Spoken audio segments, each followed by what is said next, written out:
우리 설교 제목 읽어보겠습니다. 시작. 두려움을 물리치고 진행된 성벽 공사. 두려움을 물리치고 진행된 성벽 공사. 지난주 설교를 목사님이 시작을 하면서 우리가 하나님을 위하여서 살면 하나님이 도와주셔서 일이 척척 풀릴 것 같지만 어려움이 있다고 했어요. 왜 어려움이 있다고 했어요? 그 이유는 방해 세력이 있는데 방해 세력의 최후에 마귀가 있기 때문이라 라고 하고 있죠. 그러니까 마귀가 제일 싫어하는 거 뭐냐면 우리가 하나님의 백성으로서 하나님을 위하여서 열심히 사는 것, 또 하나님 나라가 세상 속에 힘있게 뻗어나가는 것을 마귀는 제일 싫어해요. D.L. 무디라고 하는 그 전도자가, 유명한 전도자가 있는데 이런 말을 했대요. 마귀는 쓰러져 있는 시체를 발길로 차지 않는다. 그러니까 마귀도 쓰러져 있는 시체를 발길로 차지 않는다. 자, 시체의 특징이 뭐예요? 시체는 냄새가 고약해요. 냄새도 고약하지만 시체는 그냥 넘어져 있는 것이죠. 뭐 움직이지 않고 아무것도 안 하는 것이죠. 이게 무슨 얘기를 하는 거냐면, 그러니까 하나님의 백성이라고 하면서 전혀 하나님의 백성다운 삶을 살지 않을 때 마귀는 그 사람에 대해서 건들지 않는다라는 거예요. 그러니까 마귀는 어떤 사람을 가장 강력하게 공격하느냐, 하나님의 백성으로서 정말 힘있게 하나님이 기뻐하는 삶을 살려고 할 때 마귀의 공격이 심하다는 거지. 그래서 하나님의 역사가 있는 곳에는 언제나 마귀의 역사도 함께 한다라는 거예요. 그래서 하나님의 일을 할 때에는 마귀가 여러 가지 사람을 통하여서든 환경을 통하여서든 우리에게 어려움을 겪게 해요. 그래서 하나님의 일에는 언제나 뭐가 따르냐? 어려움도 찾아오고 위기도 찾아와요. 우리가 평소에는 대충 살려고 할 때는 별 그 문제가 없는데 우리가 하나님을 더 믿고 잘 살려고 하면 이상하게 많은 방해와 어려움들이 있다라는 거예요. 우리가 하나님을 잘 믿고 섬기려고 했다가도 방해와 어려움이 찾아오면 우리는 보통 포기하려고 하는 마음이 들어요. 내가 이렇게까지 섬겨야 되나? 하면서 멈춰버리고 싶은 그런 유혹이 생겨요. 여러분 잘 기억하십시오. 우리가 하나님의 일을 하다가 포기하고 멈춰버리면 편한 것 같지만 거기에는 아무런 일도 일어나지 않는다. 거기에는 진보와 발전이 아니라 오히려 퇴보가 있다는 거예요. 그래서 우리의 신앙생활에 전진 아니면 후진이지 딱 가운데 중립은 없다는 거예요. 끊임없이 앞으로 나아가는 자에게 하나님의 역사가 일어나는 거예요.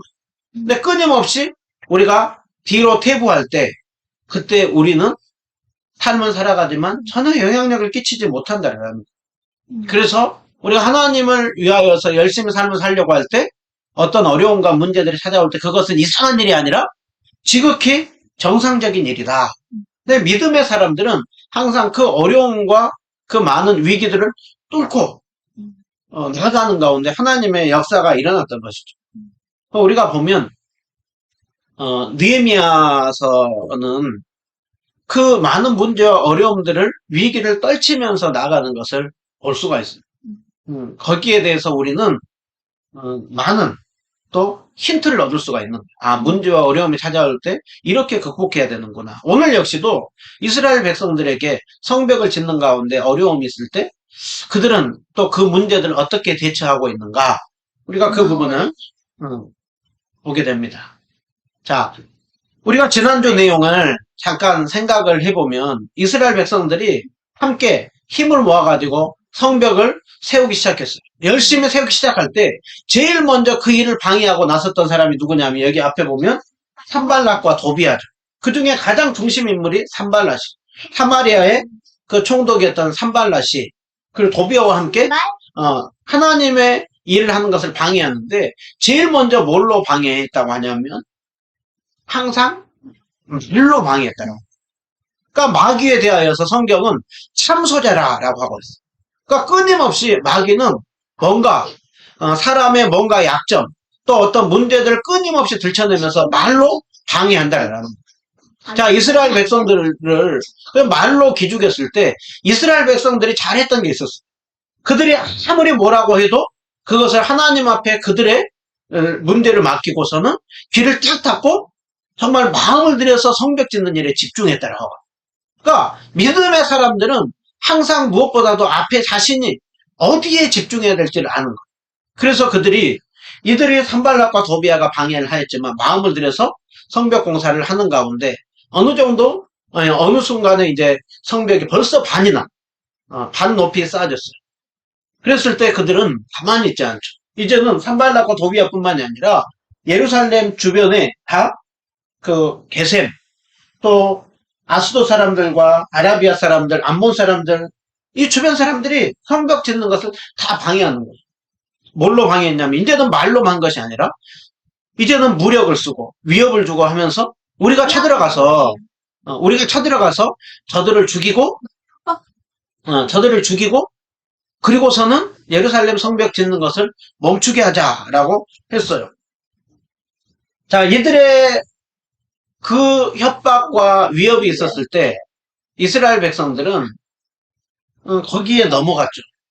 그래서 이스라엘 백성들이 성벽을 짓다가 지쳐서 얘기를 했던 게 뭐였었냐면 우리는 더 이상 성벽을 지을 수 없다. 이 성벽은 너무나 넓은데 우리 힘은 다 빠졌고 적들은 저렇게 방해가 심하니 우리가 이길 수 없다라고 했어요. 또 계속 들은 게 뭐예요? 저들이 우리에게 쳐들어와가지고 우리를 죽이고 그 성벽 짓는 일을 멈춰지게 할 것이다. 사방에서 공격하는데 우리가 이거 어떻게 막을 수가 있겠는가? 또 그 적과 아주 가까이 있는 사람들은 느헤미야와 그 지도자들을 불러서 빨리 좀 오라고, 우리에게 빨리 와가지고 지금 이 상황을 보라고, 이게 얼마나 위험한지 보라고. 그러니까 이스라엘 백성들이 지금 성벽을 열심히 의욕을 가지고 지었지만 그 방해가 있었을 때 그들은 더 이상 성벽을 지을 수 없다 하는 일을 멈추려고 하는 것이죠. 포기하려고 하는 것이죠. 이들이 멈추고 포기하려고 했던 이유가 뭐예요? 이들이 두려웠기 때문에. 이들이 힘도 빠지기도 빠졌지만 이 사방에서 공격하는 이들이 너무나도 무섭고 두려웠기 때문에. 자, 그랬을 때 느헤미야가 이들을 보면서 두려워하는 그 백성들 향하여서 우리 지난주에 두 가지를 했다고 해서, 하나는 뭐냐면 그 낮고 그 다음에 이들과 가까운 곳에 있어서 아주 겁을 먹는 사람들에게는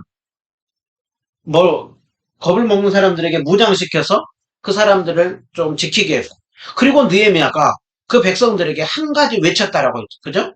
14절 말씀 보면 그 느헤미야가 모든 사람들을 불러 모으고 너희는 그들을 두려워하지 말고 지극히 크고 두려우신 하나님을 기억하고 그리고 너희 가정을 위하여서 싸우라.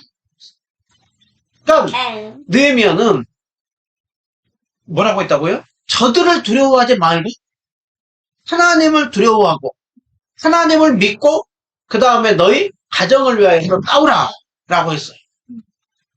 자, 그렇게 했을 때 이스라엘 백성들이 힘을 이렇게 얻고서는, 그리고 다시 성벽 짓는 일을 힘있게 하기 시작했어요.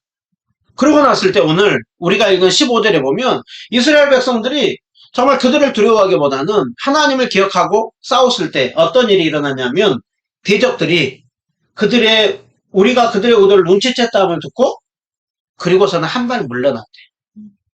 그러니까 이스라엘 백성들이 처음에 겁을 먹을 때는 곧 쳐들어올 것처럼 그러더니 이스라엘 백성들이 하나님을 믿고 더 용기를 가지고 성벽 짓는 일을 계속 힘있게 하다 보니까 저들이 일단은 한 발 더 뒤로 물러났다. 일단은 이제 후퇴한 거예요. 자, 이스라엘 백성들이 그렇게 하나님을 믿고 했을 때, 저들이 물러났을 때 일단 그 계획이 실패한 것이죠. 그죠? 그런데 거기에 대해서 느헤미야는 이 결과가 왜 그런 일이 벌어졌냐라고 하냐면 하나님이 그들의 악한 계획을 헛되게 했기 때문이라. 그러니까 느헤미야는 자신들이 저들에게 더 강하게 보여서 자신들이 방법이 뛰어나서 저들이 물러난 것이 아니라 하나님을 의지하고 싸웠더니 하나님께서 그들의 계획을 무너지게 했다라는 것이죠. 그러니까 우리가 이것을 보면서 꼭 기억해야 되는 것이 있어요. 꼭 기억해야 되는 건 뭐냐면 오늘 여기에서 보면 그들을 두려워하지 말고 하나님을 두려워하라 라고 하고 있죠. 자, 우리 한번 따라해 봅니다. 두려워할 자를 두려워하라. 다시 한번 두려워할 자를 두려워하라. 우리가 정말 두려워해야 되는 분은 누구냐라고 했을 때 우리는 하나님을 두려워해야 되는, 하나님만 두려워해야 되는. 하나님을 무엇을 두려워해야 되느냐? 하나님을 경외하지 못하는 것을 두려워해야 되고 하나님을 믿지 못하는 것을 두려워해야 돼. 그래서 항상 우리가 두려워해야 되는 건 뭐냐면 믿음이 떨어지는 거. 예수님께서 마지막 이제 제자들과 작별하기 전에 예수님이 그 베드로를 불러놓고 얘기를 해요.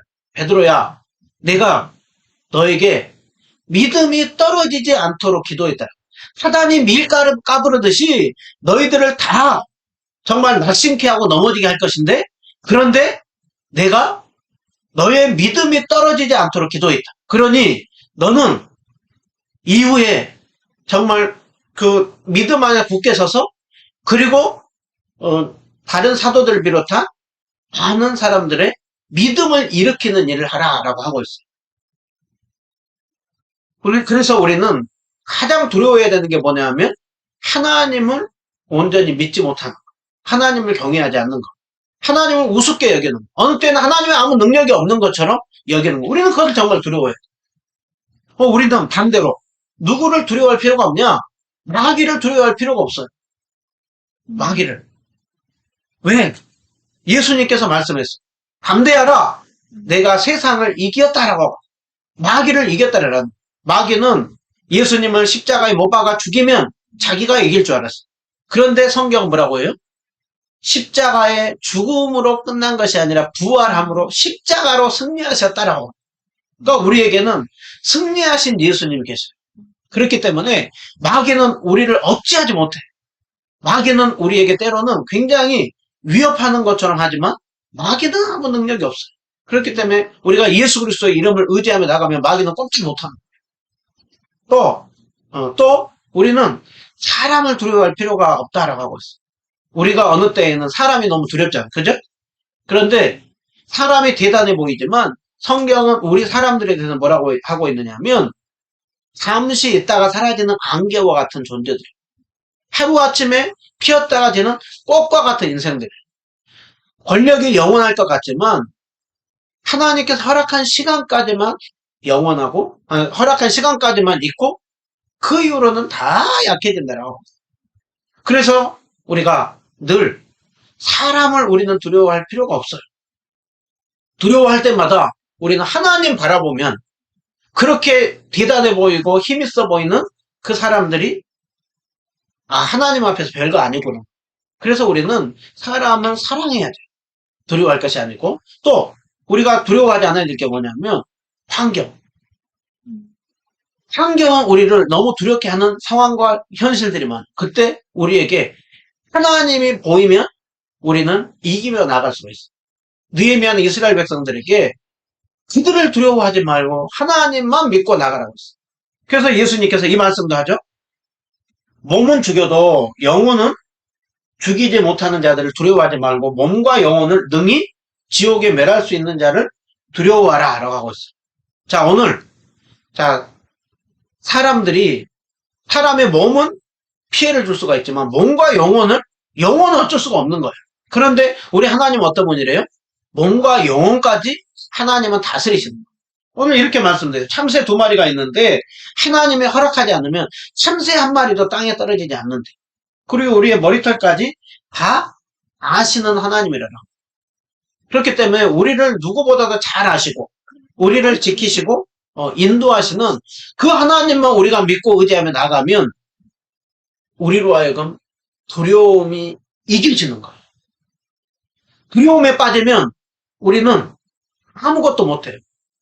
두려움에 빠지면 우리는 하나님 위하여 살 수가 없어요. 이들이 두려움에 빠졌을 때 계속했던 게 뭐였어요? 우리는 힘이 다 빠졌다. 저들이 쳐들어온다고 했다. 이제 곧 쳐들어올 것이다.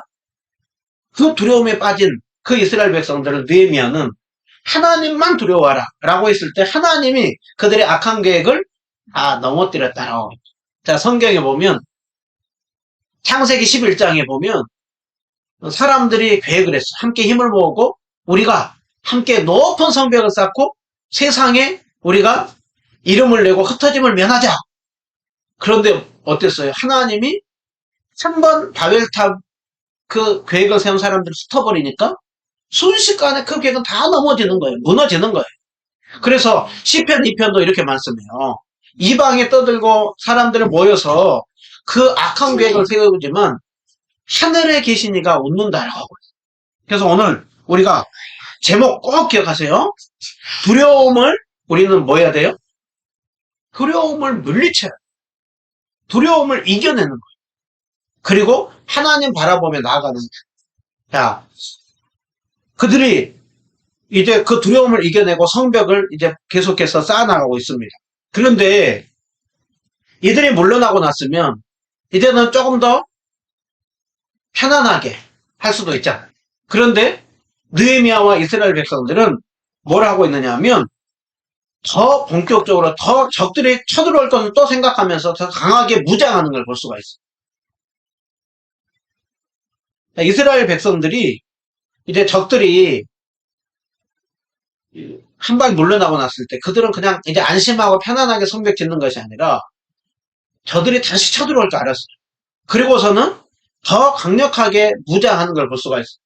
자, 먼저 느헤미야는 자기에게 가까운 사람들을 모아가지고 그 가운데 절반의 사람들은 성벽 짓는 일을 하게 하고 절반의 사람들은 갑옷을 입고 그리고서는 적들이 쳐들어왔을 때 싸우게 하는 일을 하고 있어요. 그 다음에 관리들은 뭐라고 있느냐면 그 성벽 짓는 사람들 그 주위에서 우리가 지키면서 안심하게 너희들 돌보고 있으니 계속해서 성벽 짓는 일을 하라.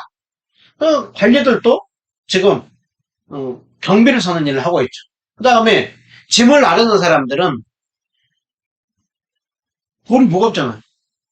그런데도 불구하고 저들이 언제 쳐들어올지 모르니까 한 손으로는 일을 하고 한 손으로는 무기를 들었대.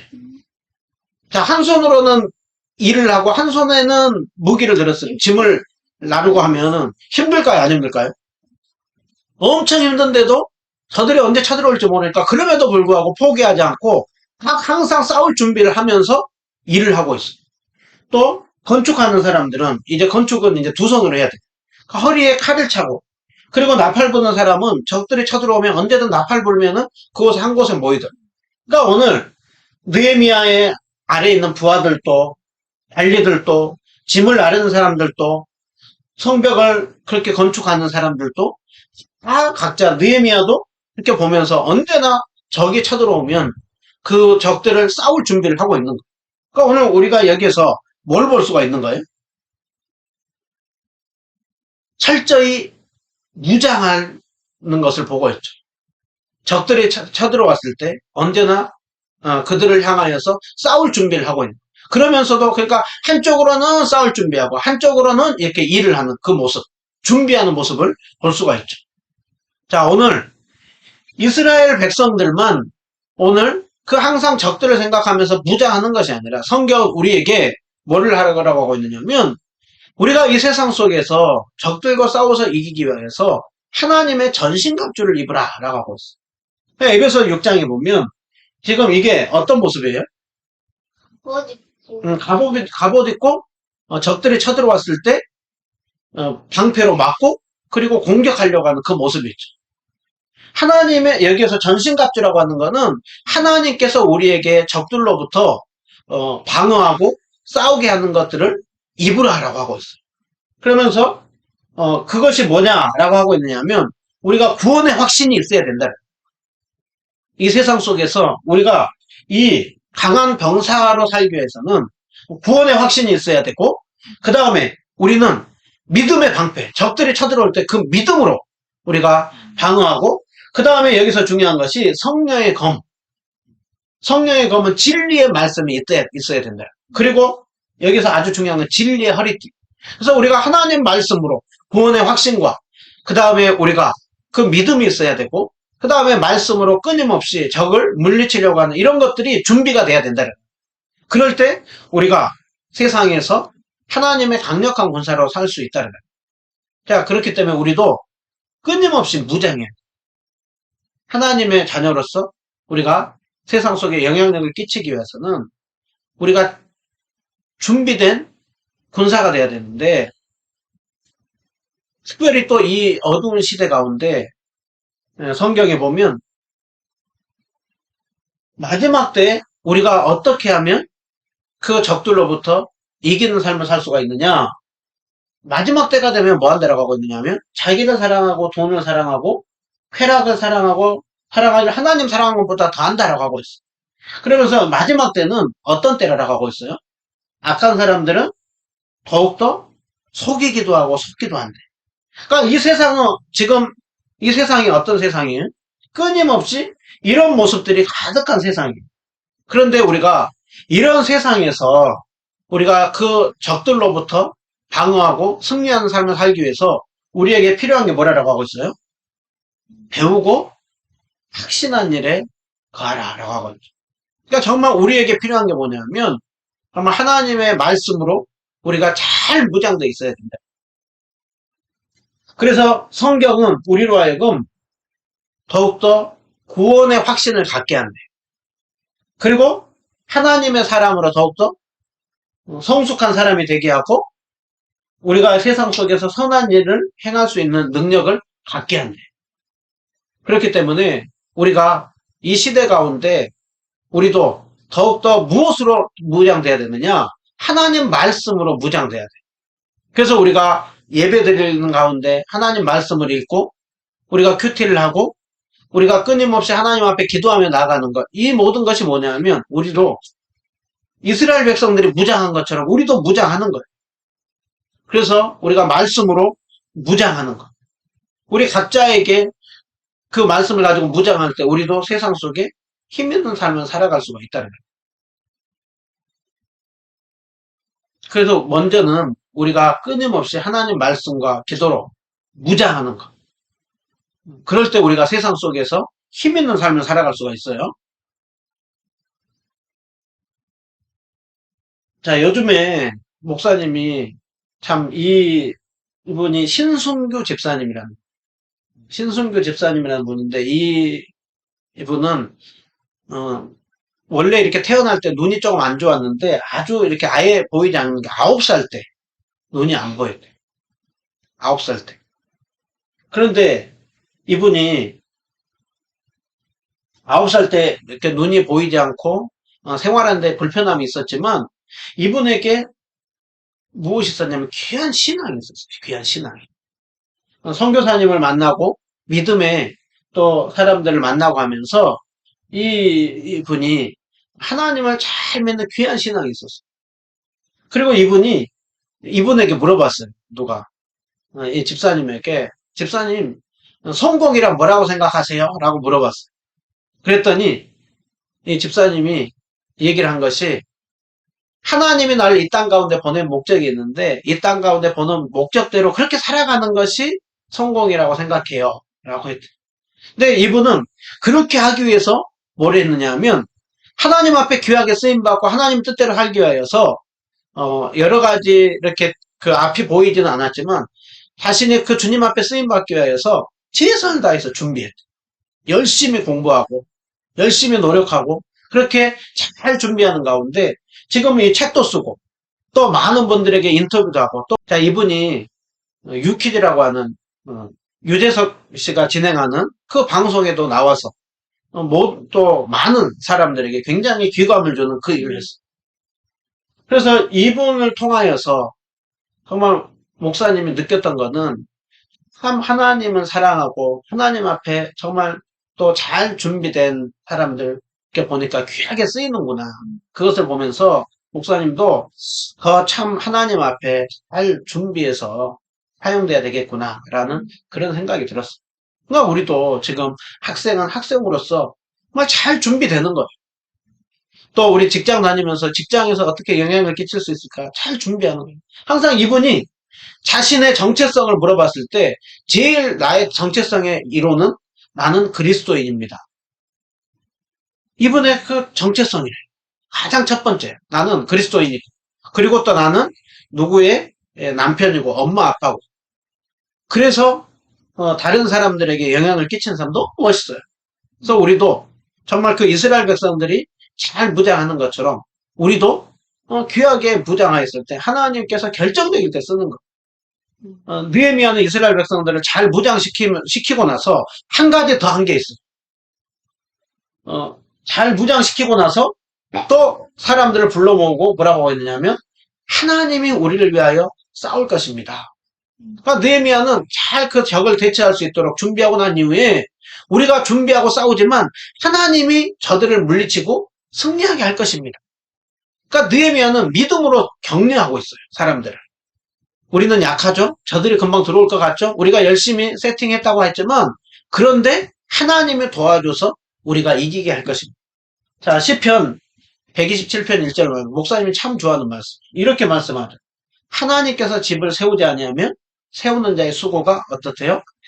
헛되다라고 하고 있어요. 하나님께서 성을 지키지 않으면 파수꾼에 깨어있음이 헛되다. 그러니까 하나님 열심히 집을 짓지만 하나님이 지어주지 않으면 집 제대로 세워줄 수 없다는 거예요. 열심히 성을 지키지만 하나님이 지키지 않으면 적이 쳐들어올 때 막을 수 없다는 거예요. 느헤미야는 그걸 안 거예요. 그리고 백성들에게 격려하는 거예요. 우리가 열심히 성을 쌓고 방어하지만 하나님이 도와줄 것입니다. 하나님이 함께 할 것이니까 그 믿음 가지고 싸웁시다. 특별히 이 시대에 이 느헤미야의 모습 중에 우리가 믿음으로 격려하는 이게 정말 필요해요. 이 시대가 얼마나 참 냉소적이 되기 쉬워요. 이 시대가 보면 여러 가지로 이것 때문에 안 됩니다. 저것 때문에 안 됩니다. 어렵습니다. 이 문제가 있으면 우리 할 수 없습니다. 그때 믿음으로 격려하는 거예요. 하나님이 싸워 주실 것입니다. 그래서 우리가 그 느헤미야는 이렇게 외적으로 다 싸울 준비를 하고 그 다음에 하나님이 도와주실 것이다 라고 그렇게 하고 나서는 오늘 21절 23절을 보면 이제 어떻게 했다라고 하고 있느냐면 열심히 성벽 쌓는 일을 했대요. 언제부터 언제까지? 해 뜰 때부터 별이 나기까지. 그러니까는 이른 새벽부터 밤 늦게까지 창을 들고 그 다음에 일을 하면서 성벽을 쌓는 일을 했대요. 그리고 느헤미야는 백성들에게 이제는 예루살렘 안에서 성 안에서 자면서 성벽 짓는 일을 하게 했대요. 그리고 느헤미야도 부하들과 함께 전쟁을 하면 항상 적이 쳐들어올 것을 생각하면서 옷을 벗지 않았다. 그러니까 21절, 23절까지는 뭘 하고 있느냐면 각자 주어진 자리에서 누구는 열심히 성벽 쌓는 일을 하고 누구는 성 안에서 자면서 낮에는 일하고 밤에는 또 적들이 쳐들어올 것을 이렇게 막고 느헤미야도 함께 부하들과 함께 옷을 벗지 않고 성을 지키는 일을 했대요. 그러면서 느헤미야는 끊임없이 격려하는 거예요. 우리 조금만 힘냅시다. 조금만 힘냅시다. 조금만 힘내면 우리 성벽 지어집니다. 그렇게 이들의 수고와 헌신 속에 어떤 일이 벌어졌어요? 며칠 만에 성벽이 지어졌어요? 52일 만에 지어지는 놀라운 일이 벌어진 벌써. 그러니까 오늘 이것을 보면서 뭘 볼 수가 있느냐면 하나님의 일은 그저 되는 것이 아니라 많은 사람들의 수고와 땀방울과 헌신을 통하여서 하나님의 역사는 일어난다라는 거예요. 자, 우리가 이것을 보면서 참된 그 믿음을 가진 자, 하나님 나라를 세워가는 자에게는 반드시 뭐가 있다고요? 수고와 헌신이 들어간다라는 거예요. 목사님이 이 말씀을 보면서 이들이 얼마나 피곤했을까? 이른 새벽부터 밤늦게까지 또 집에 가고 싶은데 성 안에서 또 자야 되고 또 이 옷을 입고 있는 게 얼마나 불편해요. 편하게 옷도 못 벗고 그렇게 자는 거. 그런데 이런 수고와 노력을 통하여서 하나님의 역사가 일어났구나. 또 이렇게 수고하고 하는 성경과 헌신 속에 하나님은 이들과 함께하며 역사를 일으켰구나. 이 부분을 보면서 정말 하나님 바라보면서 수고하고 헛된 삶이 아니라 정말 그 삶은 가치 있고 의미 있는 삶이구나. 그 가운데 하나님이 역사하구나. 그것을 목사님은 이렇게 생각할 수가 있었어요. 예수님께서 길을 갈 때 어떤 사람이 이렇게 해서 예수님, 제가 예수님이 어디를 가든지 따르겠습니다. 얼마나 이쁘겠어요. 그죠? 그런데 예수님께서 자신을 따르겠다고 하는 그 사람에게 예수님 뭐라고 했느냐면 여우도 굴이 있고 공중의 새도 거처할 집이 있으되 인자는 머리 둘 곳이 없도다 라고 하고 있어요. 이게 무슨 말이에요? 쉽게 말하면 네가 나를 따른다고 하는 거, 너 나를 따라오는 길은 편안하고 영광스러운 그냥 그 복된 길 같지만 그 길에는 고생이 따른다. 너 나 따라오는 길은 힘들고 어려운 길이라. 고생이 있다라. 당연히 그것은 영광스럽고 복된 길이지만 네가 나를 따라오는 그 길은 거기에는 많은 수고와 헌신이 들어간다는 거야. 우리가 주님을 잘 믿고 섬기려고 할 때 때로는 대적도 맞서야 되고 위험에 빠지기도 하고 위기도 있어요. 그러나 오늘 그 삶에는 반드시 열매가 있어요. 그 삶에는 반드시 하나님의 역사가 있어요. 사도 바울은 이런 얘기를 했어요. 나는 교회의 일꾼이요, 복음의 일꾼이요, 그리스도의 일꾼으로서 나는 그리스도의 남은 고난을 위하여, 몸된 교회를 위하여 그 고난을 내 육체에 채웁니다. 나는 그 주님을 위하여서, 주님 나라를 세워가는 그 일을 위하여서 나는 그 고난의 길을 가겠다라고 했어요. 예수님께서 마지막으로 이런 말씀합니다. 나와 복음을 위하여 사는 자에게는 많은 고생이 있겠지만 그 삶의 결과는 이 땅에서 삶을 사는 동안도 100배나 받는, 꼭 숫자 100이 아니에요. 많은 풍성한 복들을 받을 것이다. 이 땅에서도 그 복들을 받을 것이다. 그리고 내세에 영생을 받지 못할 자가 있을 것이다. 그러나 이 땅의 삶을 살 때 뭐도 있다라고 하고 있어요? 고난도 있다라고 하고 있어요. 주님을 따르는 삶은 고난이 있지만 그 삶에는 반드시 열매가 있는 삶이라고 하고 있어요. 오늘 이스라엘 백성들이 영적으로 무장하고 믿음을 가지고 싸울 때 많은 희생과 수고가 있었지만 그 삶의 결과 하나님의 은혜와 역사가 있어요. 많은 사람들이 주님을 믿는다고 하지만 왜 하나님이 나에게는 그런 역사가 일어나지 않는다고 하고 있느냐? 그 이유가 뭐냐면 이 길을 가려고 하지 않기 때문에 희생하고 싶지 않고 헌신하고 싶지 않고 고생하고 싶지 않고 조그만 문제와 어려움이 있으면 그냥 안 하고 싶은 거예요. 그러나 오늘 주님 따르는 길은 어떤 길이라고요? 고난이 있는 길이라. 그러나 그 고난의 끝에는 반드시 풍성한 열매와 주님의 놀라운 역사가 있습니다. 오늘 또 우리는 이들이 성벽 짓는 일을 위하여서 많은 수고와 헌신을 했던 것처럼 우리도 강의 세력이 있을 때 그것을 물리치고 끊임없는 주님의 믿음의 길을 걸어가는 가운데 놀라운 하나님의 역사를 경험하는 믿음의 사람들 한 명 한 명 되기를 주님의 이름으로 축원드립니다.